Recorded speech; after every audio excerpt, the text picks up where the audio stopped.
Galaxy report நேயர்களுக்கு வணக்கம். ஒருவர் அரசியலுக்கு வருகிறேன்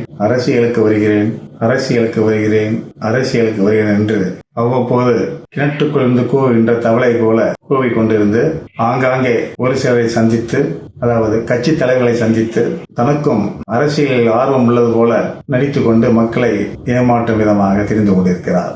இவர் இந்த தேர்தல் நேரத்தில் அரசியலுக்கு வருவது போல ஒரு மாயை ஏற்படுத்தி கோபாலபுரம் அருகிலே இருக்கின்ற அரசியல் தலைவர்களை மட்டும் சந்தித்துவிட்டு அவர்கள் மிரட்டியதும் தோட்டத்துக்குள் ஓடி புகுந்து கொண்டு மனைவியின் பின்னால் மறைந்து நின்று அரசியலை பற்றி எதுவும் தெரியாத போல மக்களிடம் நடித்து காட்டுகிறார். இந்த நடிப்புகள் எல்லாம் எப்பொழுதும் ஒரே மாதிரியாக இருக்காது. அதிலும் இவருடைய திரைப்படம் வருகின்ற நேரத்தில் மட்டும்தான் இவர் அவ்வப்போது மக்களுக்கு கையை காட்டி மக்களுக்கு அரசியல் தெரியாத போல அரசியல் பேசி வருவது போல ஒரு மாயை ஏற்படுத்தி படம் வெளியிட்டதுக்கு அப்புறம் இவர் அதற்கான வரவு செலவுகளை பார்த்து பணத்தை பெற்றுக்கொண்டு இமயமலை சென்று விடுவார். இமயமலை சென்றவுடன் அடுத்த படம் எல்லாம் ப்ரொடக்ஷன் பண்ற வரைக்கும் அமையா இருந்துட்டு அதே மாதிரி அடுத்த படத்துக்கும் அதே மாதிரி நடிக்கிறார். இதெல்லாம் எடுபடாது. மக்களின் எதிர்பார்ப்புகள் எல்லாவற்றையும் ஏமாற்றிய இவர் இனிமேல் அரசியல் பக்கம் தலை தூக்காத அளவுக்கு ஒரு புரட்சியை செய்து, புரட்சி தளபதியான விஜய் அவர்கள், அதாவது கீர்த்தி சிறியதா இருந்தாலும்